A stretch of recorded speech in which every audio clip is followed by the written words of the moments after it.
All right, guys, this is some transverse abdominis work.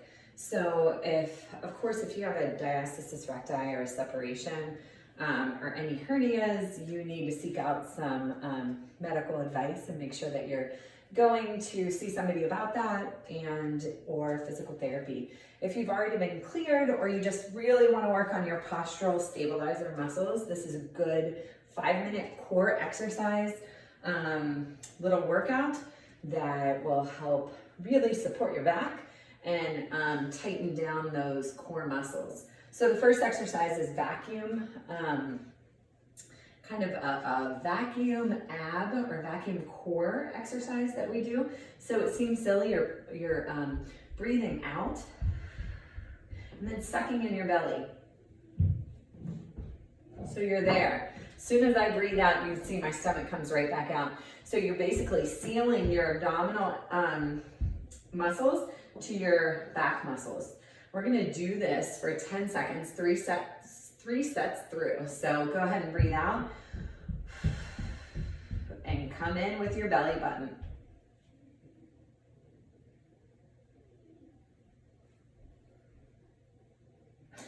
8, 9, 10, and relax. The next level of these you can keep it the same, or you breathe in and you rotate as you're sealing your abdominal muscles to your back. So I will do the second level. If you feel like the first one was tough enough, stay there. Ready, breathe out.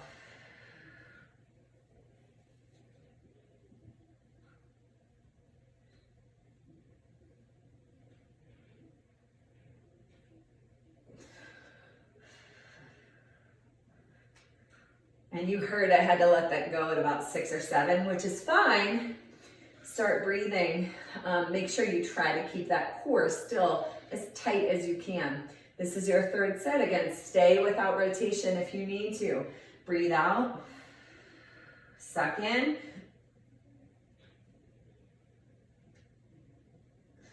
Four, 5, 6,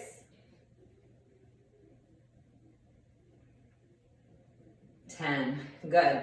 So they seem silly, but it really helps to flatten this area and, more importantly, to stabilize your pelvis and your lumbar spine. So it's a good supportive muscle to be working on. And we forget to work those deep core muscles because they don't give you the cool abs, but they're more important than that. All right, we're on our back.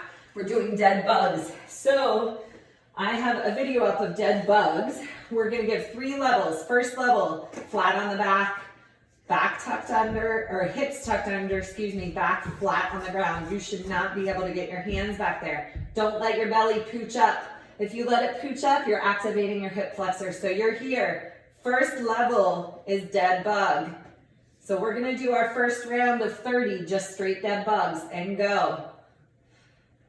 So you're slightly lifting right and left, alternating. The key is your hips, or pelvis rather, should not be moving. If you feel your hip rocking, you are activating other muscles. You are not keeping that core tight. That was 10. There's no harm in starting, resetting again, and getting back into it. 17, 18, 20. This is a slow, controlled movement. 23, 24, 25. Slow it down if you need more control. 28, 29, 30. That's the first level. Stay in that position. Second level is dragging your heel in and out. If you have not mastered not rocking your hips up and down, stay at the first level. Ready, tilt your hips, back flat on the ground, and go.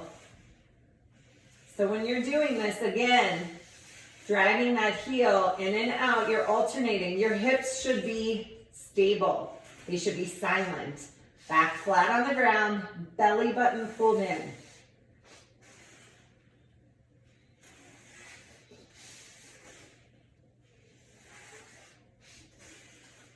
8, 9, and 12. We're going to 30, 13, 14, and 16, 18. If you need to, you can put sliders under those heels to help even remove a little bit more of the friction. We're at 21. Again, if those first dead bugs are too difficult for you, stay there. Do not attempt to move on until your skill is mastered at the first one. It means that your core is not strong enough to move on to the next level. And I lost count. Let's do one more on each side. We have to be getting close to 30. All right, good. Now stretch up overhead. And then right straight into it. So this is the next level. Instead of dragging your feet, you're going to be kicking out into a straight leg raise. Again, if you're up here, it's ineffective. So if you haven't mastered, you can get started. If you haven't mastered the first one, stay at the first one. If you haven't mastered the second one, stay at the second one. This is not like who can do the best dead bug. It is more of when you are ready and when you feel like your hips are not moving on that ground, when they are nice and stable and you can keep your core nice and flat tied to your back. This is 8 or 10, I lost count, but let's just keep going. Let's count this as 10. So we have 20 more, and that's all for the transverse abdominis exercises that I have today. Again, these are not your cool 6-pack, 8-pack abs, but it's gonna help with stabilizing, with flattening your stomach, with really working on injury prevention too.